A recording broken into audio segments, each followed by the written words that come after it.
Morning, all my wonderful friends, on this beautiful Sunday morning.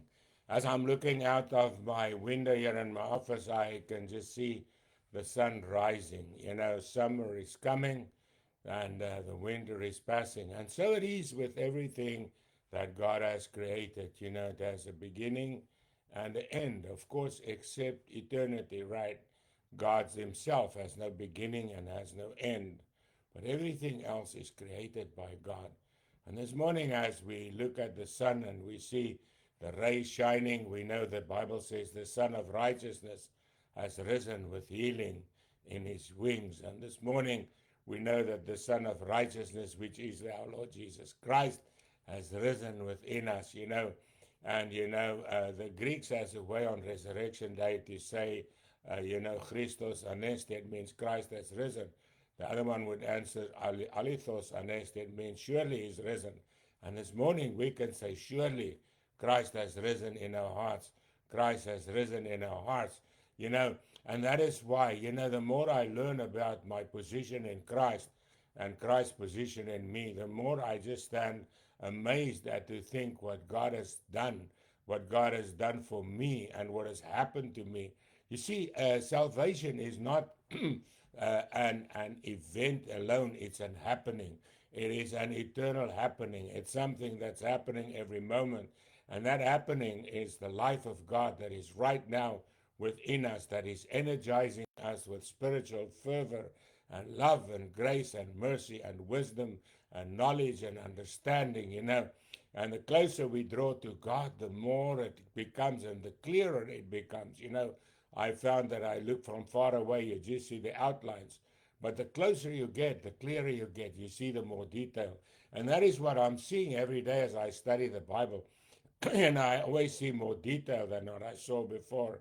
I have the picture, but now I start seeing the closer and the smaller detail, And this morning in my private devotion, as I was reading in Romans 10, we were talking about righteousness. Now, righteousness is the most important thing in our lives. It's the righteousness of God because it means I'm in the right standing with God. I'm in the right standing with myself and the right standing with the world, and that is my righteousness is not in myself because my righteousness is Jesus. The Bible says is my righteousness. It doesn't say He gives righteousness. It says He is our righteousness. Now, this morning I was reading. Now, Paul in Romans 10 is comparing the righteousness of the law and the righteousness which is of faith.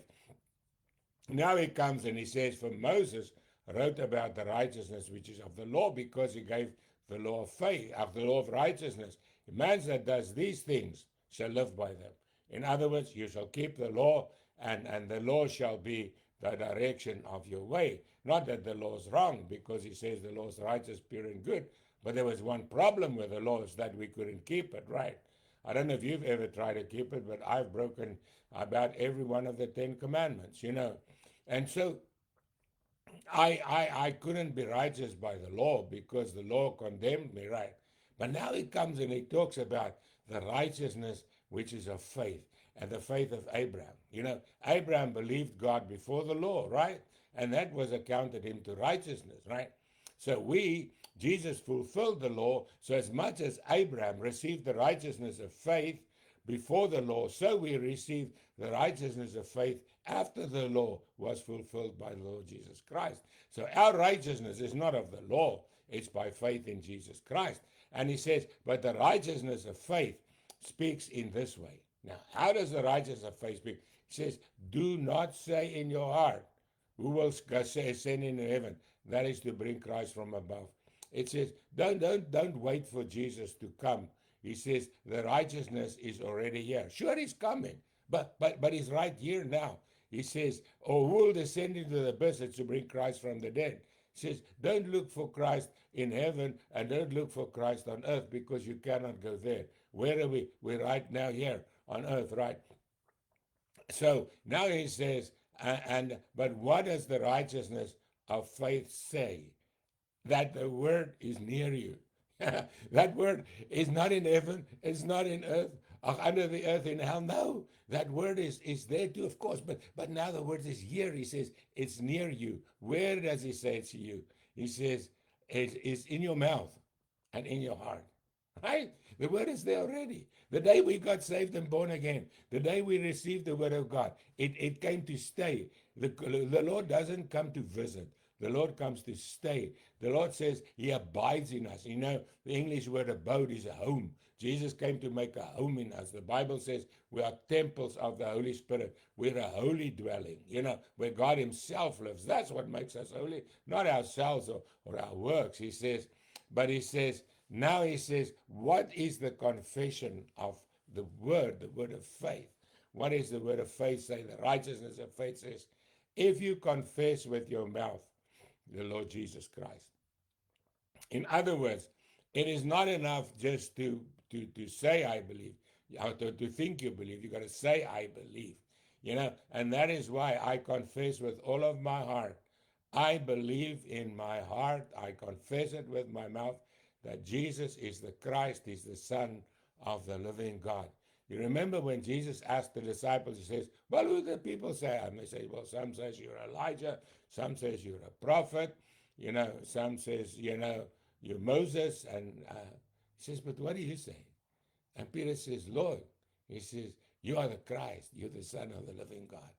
And Jesus said to him, Peter, flesh and blood has not revealed that to you, but my Father who is in heaven.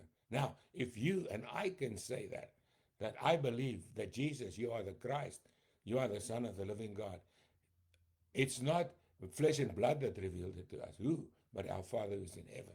You see, so we have that wonderful revelation of God that Jesus is the Christ. How? Through the power of the Holy Spirit. He says, if you believe, if you confess with your mouth the Lord Jesus, right, and you believe in your heart that God has raised him from the dead, you will be saved. Why? Because the righteousness of faith is not in an event that happens now in the natural. In the natural, it already happened when Jesus died on the cross, but that's past. Now it happens in the spiritual. Now it's our spirit that is renewed within us, our dead spirits, because Paul says we were dead in our trespasses and sins, right? But now he says you've been made alive, right? Now we're righteous, not because of what we do. We're righteous because of what we say and what we believe. But now doesn't mean we don't have to do. You see, some people say, well, I believe. No, now we do not because we want to be saved. We do it because we are saved. That's the difference. Now, he goes on, he says, if you confess with your mouth, yes, and believe in your heart that God has raised him from the dead, you will be saved. Not you will perhaps be saved, you will be saved. God is certain. God doesn't say perhaps or maybe. God's truth is always sure. It says, yes, so it is, or so it's not. God always speaks the truth, you know. And now he says, for with the heart one believes unto righteousness. You see, so our faith is not a mind thing. And that's where people make the mistake. They think if they think it, that it's good. The Bible says the devils believe, wow, with their minds, but not in their hearts, you see. He says, but with the heart one believes. If it's a deep internal choice, you see, you've got to make a cognitive choice, yes, a mental choice, but in your heart, it's another place. You know, your heart is that deep part of you where only the Lord can come. The Hebrew part, one of the words for heart is nephesh. It's that place where God lives, where you live, where you become you. So when you let God in there, then he's in your heart. And now with your heart you believe. Why? Because he's there, you see. He says, with the heart one believes unto righteousness, and the mouth with the mouth confession is made unto salvation. Now the righteousness goes where? It comes to salvation. For the scripture says, whoever believes in him will not be put to shame. It says, for whoever calls on the name of the Lord shall be saved. And he says, there's no distinction between Jew and Greek, for the same Lord is Lord over all who call upon him. You see, so it doesn't matter who you are. It doesn't matter where you're from. It doesn't matter what your color or your creed or your the sex is. It doesn't matter. You might be a man or a woman. It doesn't matter. You can just come to God as you are. God will accept you just as you are in your sinful state, because he died to take your sin away and bring you into a place of righteousness where you can stand before God with your sins forgiven. You can look yourself in the eye in the mirror and say, my sins are forgiven. I'm a born again child of the living God. And if you've never received Jesus, Open your heart. Say, Lord Jesus, come in. Give me a new heart, like your word says. Restore in me a right spirit. And Lord, change me. Make me like you are, and He will.